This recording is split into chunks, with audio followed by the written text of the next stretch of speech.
me 5 mars, kur u rrethu Drenica. Edhe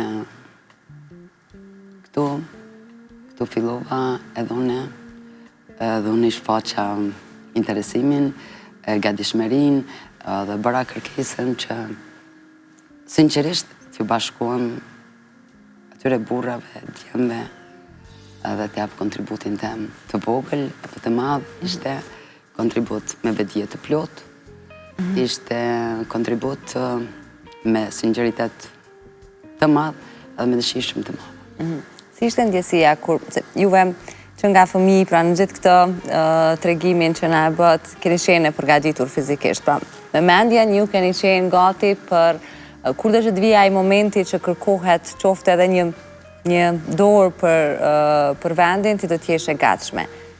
Kur vinë në praktik, ndjesia për shembull kur kapet armën për herë të parë në dorë, ose ballafaqime më intenzive më pas, ose kuptimin e lajmeve për humbjen e shokëve, shoqeve, si ishin nga afër? Unë atë kohë isha në fshat kur filloi lufta. Edhe kontaktin e parë me ushtarët e ushtrisë lirimtare të Kosovës e pata me 5 mars.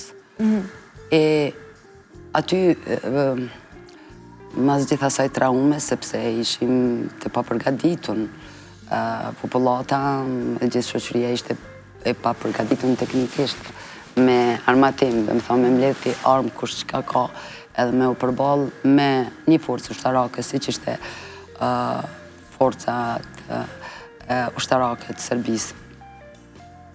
Militare, paramilitar që thunë, ose ashpërsia që vazhdimisht e historikisht ka shfaqë pushteti serb ndaj shqiptarëve, po edhe gjithë forcat slave që i kemi pas për rreth trojeve shqiptare.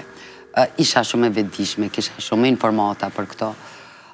Faktikisht, a ditë kam qenë njëri ma i lumtur, është ndjeni pa përshkrume, kjo veç përjetohet, kur vinë forcat e pushtuesit të rrethojnë, ti i pambrojtun, edhe në momentin kritik, kur lëshohet kamësëria edhe hynë për shtëpi, shfaqet ushtria jote, që e kishim andru me shekuj. Ai moment e kam të regjistrum si momentin ma të rëndësishëm edhe ma krenar, ma të lumtur të jetës tim. Edhe sepse i takova në burrin tim. Atë ditë i kam nimu me çka kanë pas nevojë aty për